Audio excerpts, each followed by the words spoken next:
Bismillahirrahmanirrahim. Assalamualaikum warahmatullahi wabarakatuh. Perkenalkan, nama saya Fahmi Idris dengan nomor NPM 2035210027, Program Studi Administrasi Niaga A1 semester 5. Pada kesempatan kali ini, saya akan membagikan sebuah materi atau mempresentasikan sebuah materi yang berjudul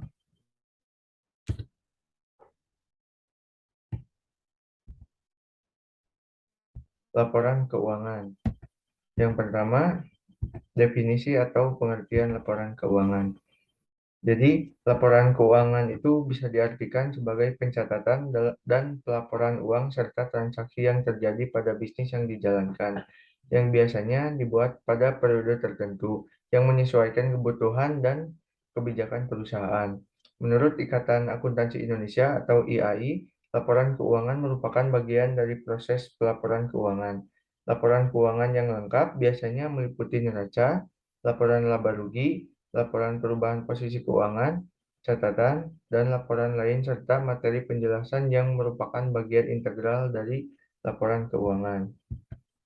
Yang kedua, jenis-jenis laporan keuangan. Yang pertama, laporan laba rugi. Jenis laporan keuangan ini menggambarkan hasil usaha perusahaan dalam suatu periode tertentu. Dalam laporan laba rugi ini dapat terlihat jumlah pendapatan, sumber-sumber pendapatan yang diperoleh, jumlah biaya dan jenis-jenis yang dikeluarkan selama periode tertentu.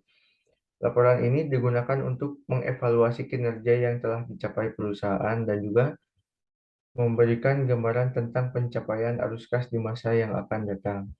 Yang kedua, laporan neraca. Yang kedua, laporan neraca. Laporan keuangan neraca ini menunjukkan posisi keuangan perusahaan pada tanggal tertentu.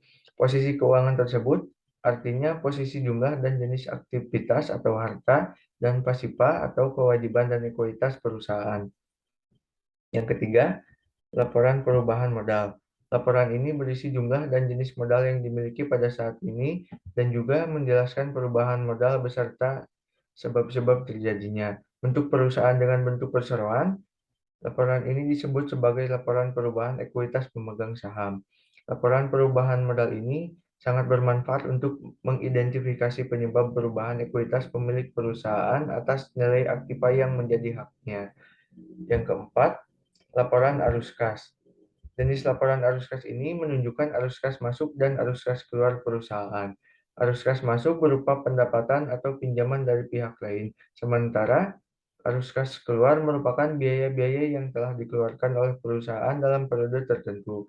Laporan arus kas juga sering disebut laporan sumber dan penggunaan dana. Yang terakhir, laporan catatan atas laporan keuangan. Laporan keuangan ini memberikan informasi tentang penjelasan yang dianggap perlu atas laporan keuangan yang ada, sehingga menjadi penyebabnya.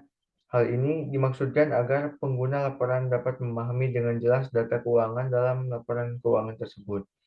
Yang terakhir, manfaat laporan keuangan. Yang pertama, untuk mengetahui posisi keuangan perusahaan dalam satu periode tertentu, baik harta, kewajiban, modal, maupun hasil yang dicapai untuk beberapa periode.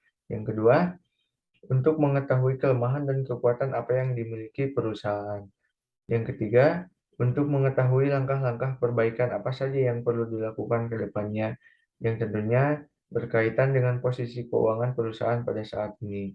Yang terakhir, untuk melakukan penelitian kinerja manajemen ke depannya, apakah itu memerlukan penyegaran atau tidak, karena sudah dianggap berhasil atau sudah dianggap mencapai tujuan. Barangkali ini presentasi singkat yang dapat saya sampaikan.